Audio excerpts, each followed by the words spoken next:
Las grandes obras de infraestructura para el desarrollo tienen una trampa interna, una capciosidad propia de preguntas del tipo ¿qué viene antes, el huevo o la gallina? ¿La infraestructura antecede al desarrollo o es el desarrollo el que exige más infraestructura? Estas proposiciones no se excluyen. Una autopista es condición para que al costado se desarrollen barrios cerrados o polos industriales. Una autopista colapsada por el tráfico que generó ese desarrollo demanda su ampliación. Pero cuando la Argentina fue sitiada por el péndulo de la bipolaridad política, alimentada irresponsablemente por los medios, otra pregunta se volvió fundacional y copó el debate. ¿Quién debe hacer las obras? La grieta hizo desaparecer los puntos medios y la obra pública entró en el maniqueísmo inconducente. O el Estado se hace cargo de todo, o todo queda en manos de los privados. Bienvenidos a Lackaut Trade Talks. Mi nombre es Emiliano Gali y me toca explicar lo inexplicable. Narrar las incoherencias del comercio exterior. Lackaut Trade Talks es un podcast de Lackaut. Seguinos en todas las plataformas de streaming y en nuestras redes de Instagram, LinkedIn y Facebook y entérate de todas las noticias de comercio exterior. También puedes encontrarnos en nuestra web, lackaut.com.ar. Esta es la agenda de temas de hoy. Novedades cambiarias y aduaneras de la semana. Cambios en el régimen de seguimiento de mercaderías en tránsito. No cede la caída del comercio con Brasil. Primer planteo de la carga al gobierno de Milei. El plan de las empresas norteamericanas para salir de las iras. La logística como reflejo de la inflación.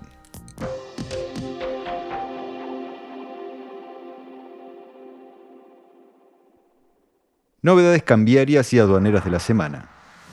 Última semana del gobierno de Alberto Fernández y de Miguel Pelle al frente de la administración de la crisis de los dólares en el Banco Central. Janine Alojo, experta en comercio exterior y finanzas y titular de Consultora Alojo, nos cuenta sobre las últimas novedades. Bueno, Emiliano, semana bastante especial porque era la última semana de la administración de Alberto Fernández y de Miguel Pelle como cabeza del Banco Central. Se esperaba que transcurriera con normalidad en lo que era materia de normativa cambiaria. En general no se debería haber visto grandes movimientos. No sucedió, lo que sí vimos fue bastantes dificultades para lo que implicaba hacer pagos al exterior. Muy pocos importadores pudieron acceder al mercado, yo diría que escasos, para pagar deudas que tenían. Y ese es el gran desafío que tiene la administración nueva por delante, ver cómo soluciona los 60.000 millones de dólares que se acumulan en deuda del sector privado por pago de importaciones pendientes. En materia de normativa cambiaria, el Banco Central nos sorprendió este jueves, el último día hábil de la semana pasada, con algunas comunicaciones, algunas tenían que ver con el mercado financiero, otras teniendo impacto en lo que es, no sé si recordás que ya hace un tiempo el Banco Central había establecido que no se podía poseer al día de que se solicitaba acceso al mercado único y libre de cambios activos externos líquidos superiores a $100.000. Caso contrario, primero se tenía que disponer de esos activos líquidos externos y luego pedir el acceso al mercado, salvo, bueno, casos que pudiera haber de manera transitoria un monto superior. La sorpresa vino con una comunicación que publica el Banco Central esta semana que pasó, específicamente la comunicación A7911, donde nos informa que hasta el 31 del 12 se deberán contabilizar también para este cálculo de los $100.000 si el cliente es una jurisdicción local, a los efectos que se establecen obviamente siempre en lo que es las normas de exterior y cambio, y tiene hecho depósitos en entidades financieras locales. En otras palabras, si uno tiene en su cuenta Monex dólares, va a tener que considerarlos para el cálculo de estos $100.000. Habrá personas que esto no les modifican absolutamente nada, pero aquellos que quizás tenían posiciones líquidas hasta $100.000 en el exterior y podían solicitar acceso al mercado único y libre de cambios, a menos que la semana que viene el Banco Central derogue esta comunicación, la deje sin efecto, si también tienen depósitos a la vista, entidades financieras locales, los van a tener que considerar y tendrían que liquidar sus posiciones antes de pedir acceso al mercado. Por otro lado, después de más de un año, con la comunicación 7914, el Banco Central publicó el reemplazo de las hojas del texto del ordenado de exterior y cambios, correspondiente a una cantidad innumerable de comunicaciones, incluyendo todas las que tienen que ver con lo que es el régimen CIRA. Si alguien tiene ganas de leer, son 213 páginas, donde vamos a tener que analizar si hay o no algún tipo de perlita que nos hayamos perdido. Esperemos a ver qué es lo que sucede la próxima semana. Hay muchos rumores, todavía no hay certezas. Sabemos que se está analizando de qué manera se puede dar una salida o una solución a la deuda de los importadores. Como ya les dije antes, el mayor problema que tienen hoy es que la deuda supera los 60.000 millones de dólares y hay que ver cómo se puede solucionar este inconveniente para que se reactiven las entregas, que es el principal problema hoy, que se han suspendido entregas. Veremos si se decide algún tipo de mecanismo de calendarización para deudas entre empresas vinculadas, cómo se determina en los casos en donde se está a punto de quebrar stock, que se le permita el acceso al mercado. Todo eso lo vamos a ir conociendo a medida que vayan transcurriendo los días del nuevo gobierno. Pero preocupa esta situación y esperemos tener novedades pronto. Siguiente noticia, la CAUT. Cambios en el régimen de seguimiento de mercaderías en tránsito. La Administración Federal de Ingresos Públicos, AFIP, introdujo modificaciones al régimen de control de las operaciones de tránsito terrestre de importación de mercaderías en todo el territorio nacional, denominado ISTA, Iniciativa de Seguridad en Tránsito Aduanero, lo que obligará a los prestadores habilitados a constituir garantías en favor de la AFIP por $1 millón. El régimen refiere al control no intrusivo y al seguimiento satelital en tiempo real de las mercaderías de importación que se encuentren en tránsito, cuyo monitoreo realiza la aduana a través de la información brindada por los precintos electrónicos de monitoreo aduanero, PEMA, colocados en los contenedores, y que fue creado en 2010 cuando Ricardo Echegaray estaba al frente de la AFIP.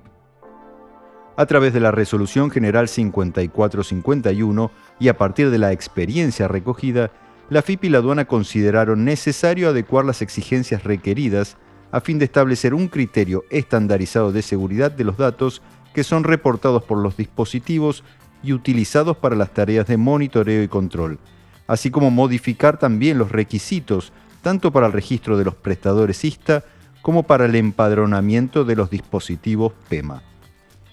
La norma modificará las garantías de actuación exigidas a los prestadores en función del bajo grado de siniestralidad que se registró con el sistema de monitoreo, pero establece además un marco sancionatorio ante incumplimientos de los mismos.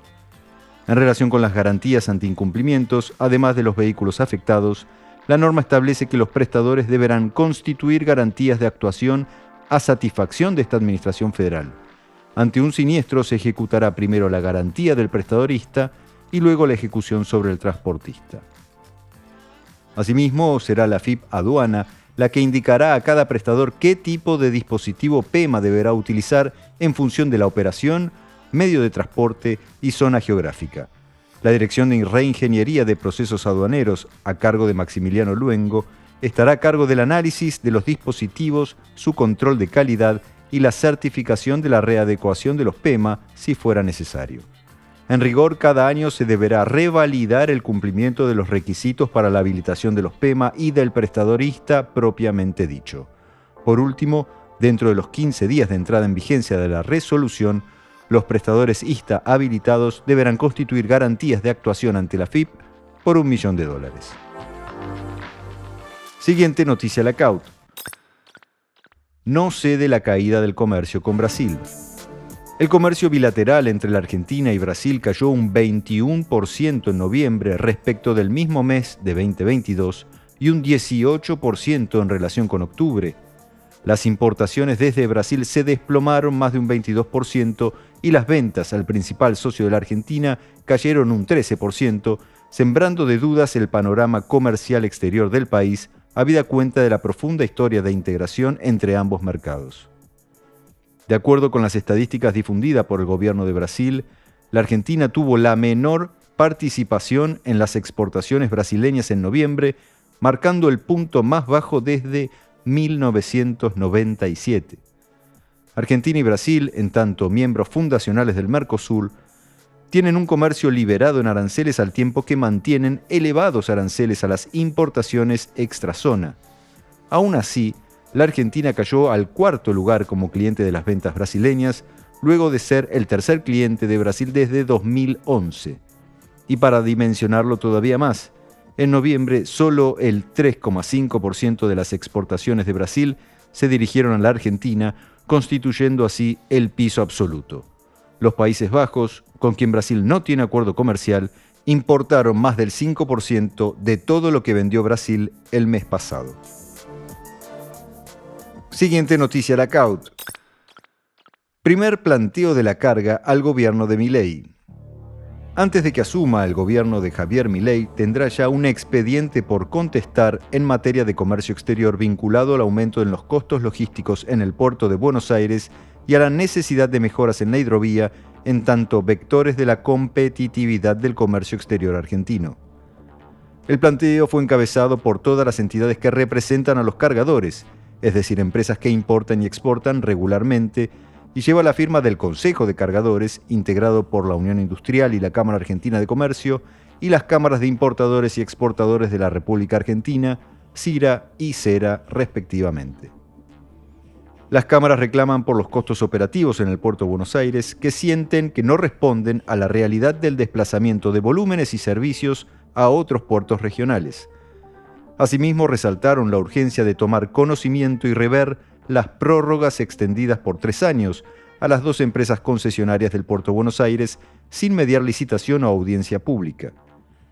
Por otro lado, advirtieron sobre la modificación de los cuadros tarifarios, al punto que se eliminan los montos máximos permitidos a partir del 1 de enero de 2024 y sobre la duplicación de la tasa a las cargas que se perciben sobre las importaciones y exportaciones, que pasaron a 8 y 4 dólares respectivamente por tonelada. Vale la pena recordar que las terminales solo ofician de agentes de percepción de las mismas, ya que giran la totalidad de lo recaudado a la AGP. Las entidades representativas de la carga señalaron que las tarifas ya sufrieron incrementos en marzo, momento en que se procedió a una simplificación de la facturación. No obstante las protestas de los cargadores, se siguió adelante con la decisión. Las cámaras recordaron que el aumento de las tarifas fue mayor que la pérdida de valor de compra de la divisa extranjera, motivo por el cual los futuros aumentos solo incrementarán los costos logísticos y beneficiarán a las terminales concesionarias. Siguiente noticia, la CAUT. El plan de las empresas norteamericanas para salir de las CIRAS. La Cámara que representa los intereses de las empresas norteamericanas que hacen negocios con la Argentina, AmCham, le elevó al gabinete de Javier Milei una propuesta para dejar atrás el régimen de CIRAS y resolver la abultada deuda comercial acumulada por el sector privado con proveedores del exterior por la falta de dólares, que la entidad calculó en $56.000 millones, casi el triple de la deuda operativa con la que se financian anualmente los importadores. La Cámara de Comercio de los Estados Unidos en la Argentina tiene 650 empresas asociadas que se desempeñan en 42 sectores de la economía y que son responsables del 24% del PBI, el 39% de la recaudación fiscal, el 35% de las importaciones y el 45% de las exportaciones de la Argentina. Por el peso en la economía, su voz trasciende un mero planteo sectorial.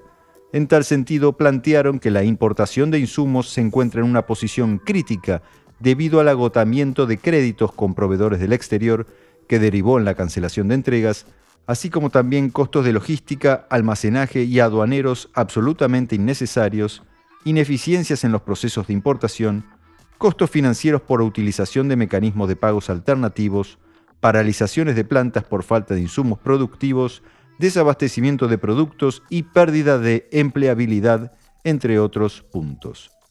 La Cámara que preside Alejandro Díaz advirtió que de los $56.000 millones de deuda operativa comercial por importaciones, casi un 59% corresponde a deudas intercompany, es decir, de las filiales con sus casas matrices, y elevaron sugerencias para la próxima administración, tanto para el tema de dólares como para la situación de la CIRA.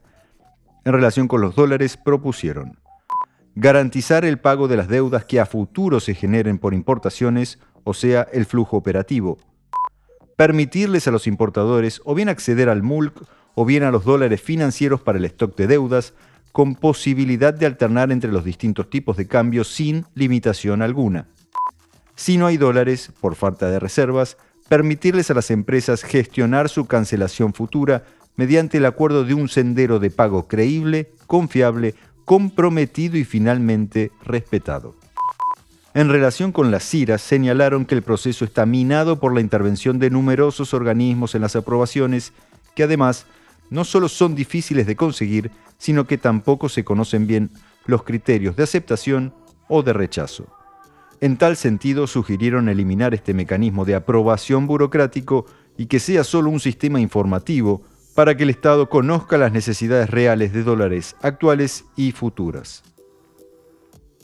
Desregular, simplificar y lograr eficiencia y competitividad de las empresas sintetizan el reclamo de este sector particular, que es en definitiva el de todo el comercio exterior. Siguiente noticia Lackaut. La logística como reflejo de la inflación.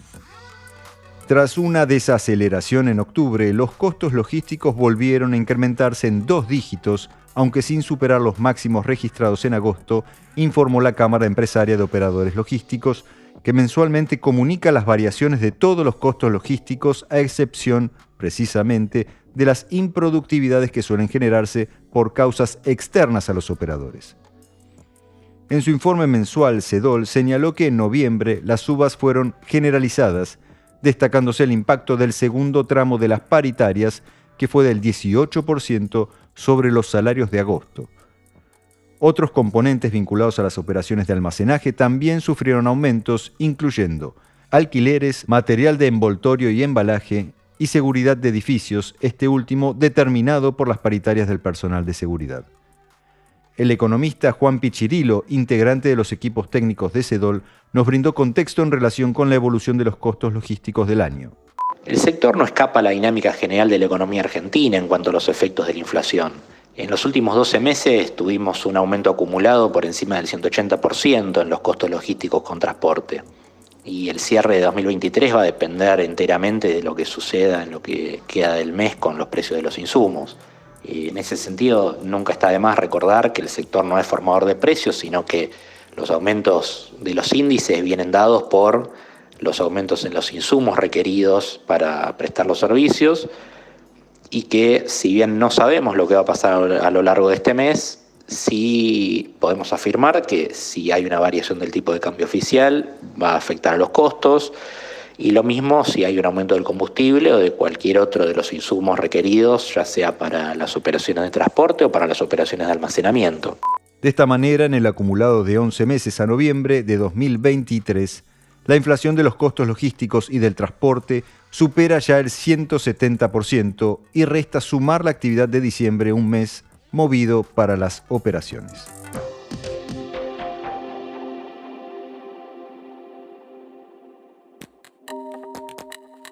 Vamos con el tema de la semana. Si el Estado no contara con un historial de ineficiencia y corrupción, no habría razón para querer que todo lo haga el sector privado. Si el sector privado no hubiera abusado de su posición dominante, tampoco habría vuelto el Estado omnipresente en materia de concesiones. Y de nuevo, si el Estado hubiera controlado oportunamente, no se habría verificado ningún abuso del privado. El tiempo sigue corriendo y los pocillos de café se siguen acumulando en estas mesas de debates eternos. 2 cosas son inobjetables. La naturaleza del Estado no es ganar dinero, sino planificar de manera certera, anticipando un desarrollo futuro que atraiga la inversión privada para licitar la continuidad o la expansión de una obra de infraestructura en particular. Y la naturaleza del sector privado es la renta. No licitará en proyectos que cooperen al desarrollo económico y social, sino que licitará en proyectos que cooperen al desarrollo siempre que la ecuación garantice un repago y una rentabilidad acorde a su modelo de negocios. Reformulemos entonces las preguntas del principio. Por ejemplo, ¿un puerto no funciona porque no está dragado o el puerto no se draga porque no tiene volumen? La ausencia del Estado en determinadas obras, desvíos ferroviarios, bajadas de autopista, dragados de acceso, pistas de aterrizaje en aeropuertos, no siempre puede ser ocupada por el privado. Sin embargo, este debate se amputa de manera violenta ante una situación límite como la actual. ¿Qué pasa cuando el Estado no tiene plata? Así, lisa y llanamente, como lo repite el presidente Javier Milei. La creatividad puede encontrar salidas a este dilema. Confiamos en que la renovación de aire hará gala del pragmatismo que prioriza la solución de problemas y mande a hibernar al idealismo que vive concentrado en las causas y no en la solución de los efectos. Volvamos al ejemplo del dragado. Se ensayó, por ejemplo, pedir que la concesión de la vía navegable troncal tuviera como condición las obras de acceso a los puertos públicos, muchos de los que enfrentarán problemas de sustentabilidad financiera en el futuro. Claro, hay corsets legales que limitan esta flexibilidad. Pero parte de la cultura del debate que nos caracteriza, que nos valió la folclórica máxima argentinos a las cosas de Ortega Gasset, se expresa en esta obsesión jurídica y legalista que tenemos los argentinos. Como si no fuéramos campeones en violar las leyes, nos damos más restricciones para desalentar el incumplimiento de las leyes que indefectiblemente terminan asfixiando. Estamos en un imperio de los contratos. Descartamos cualquier atajo pragmático solo porque el atajo tiene una simbología negativa. Es en este contexto donde cae mal prorrogar los contratos que funcionaron bien. Por supuesto, si hubo ilegalidad manifiesta o corrupción comprobada, se denuncia y se discontinúa. Y si la concesión trajo mejoras, aunque le quede mucho por mejorar, ¿qué razón más allá de lo estrictamente contractual y jurídico hay para no extender esa concesión? Las prórrogas tampoco tienen por qué ser a libro cerrado. ¿No es viable un mecanismo abreviado de audiencia para identificar los puntos por mejorar de ese contrato ya maduro, cuya continuidad podría garantizar un ahorro de tiempos administrativos por un lado y evitar tirar el aprendizaje adquirido por el otro? En materia de puertos, de concesiones, Uruguay optó por la continuidad de un concesionario con larguísimo plazo y un compromiso enorme de inversión. Por supuesto que una prórroga no está exenta de reclamos, pero creer que una licitación, desde cero, no tendrá reclamos, incluso a los precalificados, es desconocer la experiencia argentina reciente y no tan reciente. Y en el caso de Buenos Aires, para ir al foco de uno de los principales desafíos en materia de concesiones del próximo gobierno, nos preguntamos, ¿funciona o no funciona? ¿Le falta profundidad? ¿Le falta un mejor sistema de turnos? ¿Necesita una revisión tarifaria? De los problemas que tiene el Puerto de Buenos Aires, ¿pueden solucionarse en una prórroga y corregirse sobre la base de la experiencia y lo aprendido, escuchando a usuarios y a stakeholders? Sería un error vanidoso creer que el fracaso de las licitaciones pasadas recae solo en los funcionarios que las realizaron y pensar que uno las puede hacer mejor. Lo que se puede hacer mejor es aprender de los errores. Y aprender de los errores sería reconocer lo que implica la judicialización permanente o la incertidumbre de licitar infraestructuras en marcha solo porque la definición de prórroga implica claudicar ideológicamente y darle continuidad al proyecto de otro. Los barcos siguen viniendo, los puertos siguen cargando, el comercio exterior necesita previsibilidad y viene de un pasado con el máximo de complejidad aplicado. Salvo una naviera, todas usan el puerto de Buenos Aires. Todas las líneas y todos los cargadores quieren un mejor puerto. Cuando lo jurídico entró en acción, recordemos, la historia de los últimos 30 años ofreció una Terminal 6 bloqueada y quebrada, una Terminal 5 con prórroga precaria y emparchada con sus dos vecinas, una mega licitación dada de baja y otra prórroga precaria por 3 años. Ojo, esto no es privativo de Buenos Aires. En el otro gran puerto de contenedores, Dock Sud, la realidad no es distinta. El concesionario allí quiere invertir, quiere expandir su muelle, tiene contrato hasta 2025, pero a pesar de toda su historia allí, de sus inversiones y logros que lo llevaron al podio en operaciones de contenedores del país, ¿debe pasar por un proceso de iniciativa privada? El policymaker portuario debería tener un margen de acción suficiente para no tener que validar la planificación con áreas colapsadas de legal y técnica de ministerios de los que depende y que deben entender estos en una multiplicidad de temas. A riesgo de que los profesionales del derecho nos señalen de manera admonitoria, creemos en la siguiente frase: si no está roto, no lo arregles. Hasta el próximo episodio. Este fue otro episodio de Lackaut Trade Talks, un podcast de Lackaut. Yo soy su host, Emiliano Gali. Lackaut Trade Talks está producido por Caja Mágica. No te olvides de seguirnos en las plataformas de streaming y en nuestras redes de Instagram, LinkedIn y Facebook para seguir conectados. Encontranos en nuestra web, lackaut.com.ar.